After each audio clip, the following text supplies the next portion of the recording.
Short story 56. The Case of the Missing Cookies. It was a crisp autumn morning in the quaint village of Maple Creek.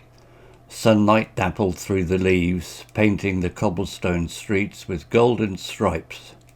Inside Mrs. Finchley's bakery, the aroma of freshly baked bread and cinnamon swirls filled the air like a sweet melody. Mrs. Finchley, a woman with a smile as warm as her oven, bustled about, humming while arranging trays of her famous chocolate chip cookies. These weren't just any cookies, mind you. These were legendary, crispy on the outside, gooey on the inside, with chunks of melted chocolate that burst with flavour in every bite. Suddenly the bakery door swung open, letting in a gust of wind and a flustered young girl named Lucy. Her pigtails bounced as she raced to the counter, eyes wide with alarm. "Mrs. Finchley," she exclaimed, breathless, "my Grandma Millie ordered your special cookies for the village picnic today, but they're gone. The whole plate." Mrs. Finchley's smile faltered. Disappearing cookies were unheard of in her bakery. She frowned, her brow furrowed like a freshly kneaded dough. "But how is that possible, Lucy?" she asked, her voice laced with concern. "I baked them myself this morning and left them right here on the counter cooling." Lucy shook her head, her eyes glistening with tears.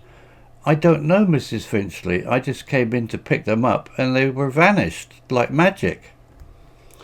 The aroma of cinnamon seemed to thicken in the air, almost conspirational. Mrs. Finchley, never one to back down from a mystery, straightened her apron and declared, "Don't you worry, Lucy. We'll find those cookies, even if we have to sift through every flour sack in Maple Creek." Thus began a grand investigation.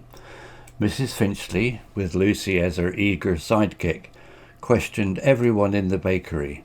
Mr. Peabody, the postman, offered a mumble alibi about delivering letters near the bakery, but his shifty eyes made Mrs. Finchley suspicious. Mrs. Thistle, the gossip extraordinaire, claimed to have seen a stray cat lurking around, but when confronted, the feline simply yawned and sauntered away. Clueless but determined, the detective duo ventured outside, examining the cobblestones for crumbs or paw prints. Suddenly Lucy gasped and pointed to a trail of chocolate chips leading away from the bakery. "Look, Mrs. Finchley, chocolate clues!" she squealed, her eyes sparkling with excitement. Following the trail, they navigated through winding alleys and past quaint cottages, the sweet scent of cookies guiding their way. Finally, they arrived at the village park, where the annual picnic was in full swing. There, amidst the laughter and cheers, sat a plump little boy named Timmy, stuffing his face with chocolate chip cookies. His cheeks were stained with crumbs, and a telltale smudge of cocoa adorned his nose. Mrs. Finchley recognized those cookies instantly. "Timmy," she explained, her voice booming like a rolling pin, "where did you get those cookies?" Timmy, caught red-handed, swallowed nervously. I found them, Mrs. Finchley," he stammered, his voice barely above a whisper. Lucy's face fell. "But they were for Grandma Millie's picnic," she cried. Shamefaced, Timmy mumbled an apology and confessed. He couldn't resist the smell of cookies wafting from the bakery, and seeing them unattended on the counter, he succumbed to temptation. Mrs. Finchley, ever forgiving, knelt down and patted Timmy's head. "It's all right, Timmy," she said gently. "But remember, taking things without permission is wrong. Always ask before you take, even if it's the most delicious cookie in the world." Timmy, truly apologetic, offered to share the remaining cookies with everyone at the picnic. Mrs. Finchley, touched by his remorse, whipped up a fresh batch of her special cookies to replace the missing ones. The picnic resumed, filled with laughter, games, and of course plenty of delicious cookies. As the sun began to set, casting long shadows across the park, Mrs. Finchley and Lucy walked hand in hand back to the bakery.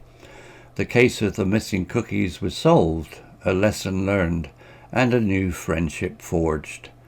And in the cosy heart of Maple Creek, the aroma of happiness, just like Mrs. Finchley's cookies, lingered long after the picnic was over. Story written by Google Bard AI. Image created by Desgo.com AI. Hello, this is Steve. If you enjoyed the story, please would you click on the like icon and take the time to leave a comment.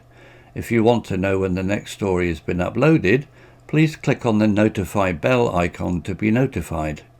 If you haven't already, please subscribe to my channel and tell your English learning friends so they can benefit too. Thank you.